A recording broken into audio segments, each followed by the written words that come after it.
खामोश नजर, professional TTS version. खामोशी, एक ऐसी खामोशी जिसमें ना समय का एहसास था ना दिशा का, बस एक अनंत शून्य। और उस शून्य के बीच एक ही अस्तित्व स्थिर था, लुओ फेंग। उसका शरीर एक गहरी परिवर्तन की अवस्था से गुजर रहा था। हर कोशिका अपनी सीमा तोड़ रही थी, हर स्तर पर ऊर्जा का प्रवाह बढ़ रहा था। ये एक साधारण वृद्धि नहीं थी, ये ऐसा बदलाव था जो जीवन के नियम ही बदल देता है। अंतरिक्ष स्थिर था, लेकिन स्थिरता के अंदर भी एक तनाव था। उसके मन में स्थित सहायक प्रणाली ने संकेत दिया, एनर्जी थ्रेशोल्ड, क्रिटिकल लिमिट के निकट है। सब कुछ नियंत्रित लग रहा था, फिर भी कुछ ठीक नहीं था। अचानक शून्य के बीच एक हल्की सी दरार उभरी। पहले एक रेखा, फिर एक छिद्रा, और धीरे धीरे वो विस्तृत होने लगा, जैसे वास्तविकता खुद दबाव में आकर टूट रही हो। लुओ फेंग की दृष्टि तीखी हो गई। ये प्राकृतिक घटना नहीं है। सहायक प्रणाली ने तुरंत चेतावनी दी, unknown fluctuation detected, risk level unpredictable. लेकिन समय समाप्त हो चुका था। दरार ने तुरंत अपना रूप बदला, एक घूमते हुए वॉर्टेक्स में बदलकर उसने आस पास के स्पेस को खींचना शुरू कर दिया। ऊर्जा का संतुलन टूट गया। एक जबरदस्त बल, और अगले ही पल लुओ फेंग उस वॉर्टेक्स में समा गया। शून्य टूट गया, दृश्य बदल गया। पर धड़, जमीन से टकराव, गरम हवा का झोंका, धूल और मिट्टी का हल्का बदान। कुछ पल के लिए सब स्थिर रहा। फिर लुओ फेंग धीरे से खड़ा हुआ। उसकी सांस स्थिर थी, लेकिन उसकी इंद्रियां पूरी तरह सक्रिय। आसपास घने पेड़, मिट्टी की सुगंध, और हवा में घुली एक अजनबी ऊर्जा। ना कोई मशीन, ना कोई परिचित संरचना। उसने आंखें बंद की। इस बार उसने अपनी शक्ति का प्रदर्शन नहीं किया, सिर्फ महसूस किया, यह ऊर्जा व्यवस्थित है, लेकिन मेरी प्रणाली से भिन्न। निष्कर्ष तुरंत सामने था, यह एक अन्य दुनिया है, और यहां जीतने का एक ही नियम था, समझना। उसने अपनी पूरी उपस्थिति छुपा ली। ना कोई ऊर्जा का प्रसार, ना कोई चिन्ह, जैसे वो वहां हो ही ना हो। अब वो योद्धा नहीं था, वो एक दर्शक था। कुछ डोर, एक खुला स्थान, और वहां एक युवा अभ्यास में लगा हुआ था। एक शाओयान। उसकी गति तेज थी, बल लेकिन असंतुलित। ऊर्जा एकत्र होती, फिर बिखर जाती। तकनीक अधूरी रह जाती। फिर भी वो रुकता नहीं। फिर से प्रयास, फिर से असफलता, फिर भी दृढ़ निश्चय बना रहा। दूर खड़े लो फेंग ने इसे ध्यान से देखा। शक्ति उपस्थित है, लेकिन नियंत्रण कमजोर है। उसने हस्तक्षेप नहीं किया, सिर्फ अवलोकन। एक और प्रयास, इस बार ज्यादा बल के साथ। परिणाम फिर असफल। युवा रुक गया, मुट्ठी बंद की। अभी भी नहीं, अभी भी नहीं। उसकी आवाज धीमी थी, लेकिन हार से दूर। तभी उसकी उंगली में पहनी हुई अंगूठी हल्की सी चमकी। उस अंगूठी के अंतर याओ लो फेंग ने अपनी चेतना जगाई। बाहा, उसने तुरंत कुछ महसूस किया। एक उपस्थिति, अजीब, ना दो की, ना साधारण आत्मा तरंग, फिर भी स्पष्ट अस्तित्व। यह क्या है? उसका ध्यान तुरंत बाहर की ओर केंद्रित हो गया। उसने अन्वेषण किया, लेकिन कुछ पकड़ में नहीं आया। जैसे कोई वहां हो और फिर भी ना हो। पेड़ों के पीछे लुओ फेंग स्थिर खड़ा था।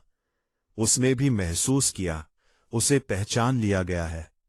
उसकी आंखों में हल्की सी रुचि उभरी, ध्यान देने लायक। याओ लाओ ने अपनी ग्रहण शक्ति और बढ़ाई। इस बार एक पल के लिए दिशा मिली। वही स्थान, पेड़ के पास, लेकिन तुरंत सब टूट गया। विचित्र, इस तार की छुपाने की क्षमता यहां संभव नहीं होनी चाहिए।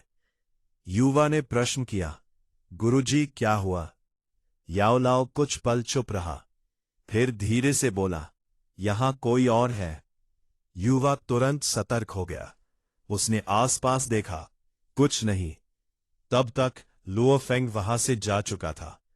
ना कोई ध्वनि, ना कोई निशान। अभी नहीं, पहले समझना होगा। दिन ढलने लगा। सूरज नीचे झुक गया। युवा अपने घर की ओर बढ़ गया। उसे कुछ पता नहीं चला, लेकिन याओ लाओ के मन में प्रश्न घूम रहा था। वो कौन था दूर? लुओ फेंग उसे जाते हुए देख रहा था। सामर्थ्य स्पष्ट है। ये यात्रा यहीं से शुरू हो सकती है। रात ने जंगल को अपनी चादर में ढक लिया। सब कुछ शांत था, लेकिन तीन अलग मन अलग अलग सोच में डूबे थे। शाओयान, शक्ति का रास्ता। याओ लाओ, अजनबी उपस्थिति। लुओ फेंग, इस दुनिया का सत्य। और इन तीनों को अभी ये ज्ञान नहीं था। हेडलाइन चैप्टर 2, अनजान नजर का पीछा। सुबह धीरे धीरे जंगल पर उतर रही थी। हल्का सा धुआं, पत्तों पर जामती नामी, और हवा में एक शांत ठंडक। लेकिन इस शांति के नीचे एक हल्का सा तनाव था, जैसे कल कुछ बदला हो। शाओयान ने आंखें खोली। रात की थकन अब भी शरीर में थी, लेकिन मन शांत नहीं था। कल की बात उसके दिमाग में बार बार आ रही थी। यहां कोई और है। उसने तुरंत सीधा बैठकर आसपास देखा। सब कुछ नॉर्मल था। जंगल, पेड़, हवा, कोई नहीं। गुरुजी, आपको पक्का लगा था? उसने धीरे से पूछा। उसकी अंगूठी हल्की सी चमकी और अंदर से आवाज आई, याओ लाओ। मैं गलत नहीं हो सकता। वहां कोई था। याओ लाओ की आवाज में हल्का सा गंभीरता थी। वो अभी भी उस प्रेजेंस को याद कर रहा था, लेकिन वो डाउची यूज नहीं कर रहा था। ना उसकी कोई आत्मा तरंग महसूस हुई। फिर भी वो वहां था। शाओयान चुप हो गया। उसने कभी ऐसा कुछ नहीं सुना था। मतलब वो मुझसे स्ट्रांग है? उसने सीधा पूछा। कुछ पल के लिए चुप। फिर याओ लाओ ने धीरे से कहा, स्ट्रांग या कुछ और, अभी कहना मुश्किल है। शाओयान ने गहरी सांस ली। उसकी आंखों में डर नहीं था, सिर्फ क्यूरियोसिटी। फिर भी अगर वो यहां है तो एक दिन सामने आएगा ही। याओ लाओ ने जवाब नहीं दिया, लेकिन वो सहमत था। जंगल के दूसरे हिस्से में पेड़ों की घनी छांव के नीचे एक और नजर जाग रही थी। Luo Feng. वो शांत था। कल का हर पल उसके दिमाग में क्लियर था। डिटेक्शन एबिलिटी एक्सपेक्टेड से ज्यादा, लेकिन इनकम्प्लीट। उसने अपनी एनालिसिस को कंक्लूड किया। यह सिस्टम सिर्फ फिजिकल एनर्जी तक सीमित नहीं है। यहां परसेप्शन भी एक शक्ति है। उसने आंखें उठाकर उस डायरेक्शन में देखा जहां शाओयान था। इंटरेस्टिंग। दिन आगे बढ़ा। सूरज ऊपर चढ़ने लगा। शाओयान दोबारा ट्रेनिंग के लिए खड़ा हुआ। इस बार उसका फोकस और क्लियर था। उसने डो की गैदर की, ध्यान से, जल्दी नहीं। एनर्जी उसके हाथ में बनी, इस बार पहले से थोड़ी स्टेबल, लेकिन कुछ ही पल में कंट्रोल टूट गया। दोबारा ट्राई किया। दूर से लुओ फेंग सब देख रहा था। इस बार उसकी नजर सिर्फ शाओयान पर नहीं थी, उस एनर्जी फ्लो पर भी थी। इनपुट ज्यादा, output unstable, energy loss high. उसने धीरे से निष्कर्ष निकाला, सिस्टम इनएफिशिएंट है। शाओयान ने तीसरा अटेम्प्ट किया। इस बार उसने अपनी स्पीड कम की। एनर्जी धीरे धीरे बानी और कुछ पल तक स्टेबल रही, फिर टूट गई। वो रुक गया। इस बार उसने आंखें बंद की। प्रॉब्लम कहां है? याओ लाओ की आवाज आई, कंट्रोल। तुम जोर लगा रहे हो, समझ नहीं रहे। शाओ यान ने धीरे से सिर हिलाया। दूर खड़ा लुओ फेंग उससे देख रहा था। कुछ पल के लिए उसने सोचा, इंटरफेयर करे या नहीं। फिर उसने डिसीजन लिया, अभी नहीं, नेचुरल ग्रोथ जरूरी है। वो वही खड़ा रहा। दिन धीरे धीरे ढलने लगा। ट्रेनिंग चलता रहा। हर अटेम्प्ट थोड़ा बेटर, फिर फेल, फिर बेटर, और इसी साइकिल में प्रोग्रेस शुरू हुई। शाम होने लगी। आसमान हल्का लाल हो गया। शाओ यान ने आखिरी बार ट्राई किया। इस बार उसने जल्दी नहीं की। उसने एनर्जी को फील किया, उसका फ्लो समझा और धीरे से गाइड किया। एक छोटी सी फ्लेम बनी, हिल रही थी लेकिन टूट नहीं रही थी। कुछ पल, सिर्फ कुछ पल, वो स्टेबल रही। शाओ यान की आंखों में चमक आ गई। हो गया। फ्लेम फिर से टूट गई, लेकिन इस बार वो मुस्कुराया। याओ लाओ की आवाज आई, यही है रास्ता। दूर लुओ फेंग ने भी ये देखा। उसने धीरे से कहा, प्रोग्रेस एक्सपेक्टेड से तेज। रात धीरे धीरे उतरने लगी। जंगल फिर से शांत हो गया, लेकिन इस बार खामोशी में एक नया बदलाव था।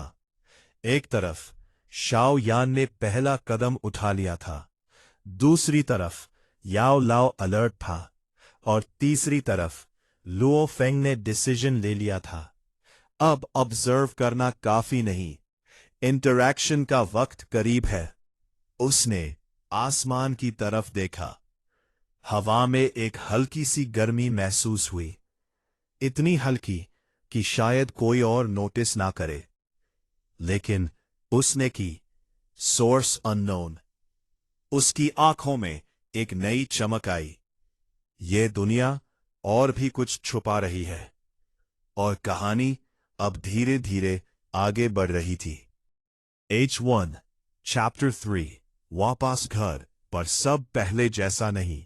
सुबह की रोशनी धीरे धीरे कोर्टयार्ड में फैल रही थी। रात की ट्रेनिंग के बाद भी शाओयान जल्दी उठ गया था। शरीर थका हुआ था, लेकिन मन शांत नहीं था। कल जो हुआ था वो अब भी उसके दिमाग में चल रहा था। यहां कोई और है। ये लाइन बार बार उसके दिमाग में गूंज रही थी। HR। उसने धीरे से सांस ली और खड़ा हो गया। आज उसने डिसाइड किया, ट्रेनिंग के साथ साथ नॉर्मल रूटीन भी फॉलो करेगा, क्योंकि अगर वो अपने आप को अलग दिखाएगा तो लोग सवाल पूछने लगेंगे, और अभी वो किसी को जवाब देने के मूड में नहीं था। HR। शाओ क्लैन का कोर्टयार्ड धीरे धीरे लोगों से भरने लगा। कुछ लोग प्रैक्टिस कर रहे थे, बस बातें कर रहे थे। जैसे ही शाओयान अंदर आया, कुछ नजरें उस पर टिक गई। HR। देखो, आ गया। हाँ, वही जो पहले जीनियस था। और अब क्या? हल्का सा हंसना। HR। शाओयान ने कुछ रिएक्ट नहीं किया। ये सब वो पहले भी सुन चुका था, और अब ये उस पर उतना असर नहीं करता था। HR। लेकिन आज एक छोटा सा डिफरेंस था।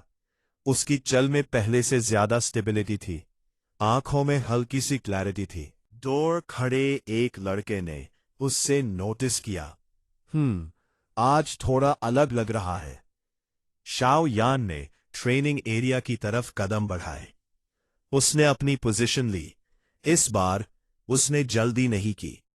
उसने 2G गैदर की। धीरे, कंट्रोल के साथ। फ्लेम बनी, छोटी सी, हिल रही थी लेकिन टूट नहीं रही थी। कुछ लोग रुक गए। उन्होंने देखा, यह कल तक तो ये नहीं कर पा रहा था। फ्लेम कुछ पल बाद टूट गई, लेकिन रिएक्शन आ चुका था। शाओ यान ने आंखें खोली। उसने कुछ नहीं बोला, बस अंदर से एक बात क्लियर हो गई, डायरेक्शन सही है। अंदर से आवाज आई, प्रोग्रेस हुई है। ये याओ लाओ था, लेकिन याद रखो, अभी बस शुरुआत है। शाओ यान ने धीरे से सिर हिलाया। इसी वक्त एक और जगह कोर्टयार्ड के बाहर पेड़ की छांव में एक और नजर सब कुछ देख रही थी। लो फेंग, वो सीधा अंदर नहीं आया, कुछ और थी। Social structure hierarchical, behaviour pattern predictable. वो सिर्फ शाओयान को नहीं देख रहा था, वो पूरे क्लान को ऑब्जर्व कर रहा था। Pressure environment, external stress, internal growth trigger करता है। उसने धीरे से कंक्लूड किया, इस लड़के का डेवलपमेंट सिर्फ ट्रेनिंग से नहीं होगा, सिचुएशन भी जरूरी है। उसकी नजर वापस शाओयान पर आई। Potential confirmed. अंदर कोर्टयार्ड में शाओयान अपनी प्रैक्टिस कंटिन्यू कर रहा था।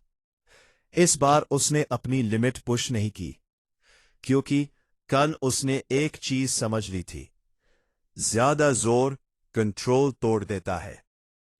ये उसका पहला रियल लर्निंग पॉइंट था। दूर से याओलाओ फिर से अलर्ट हुआ।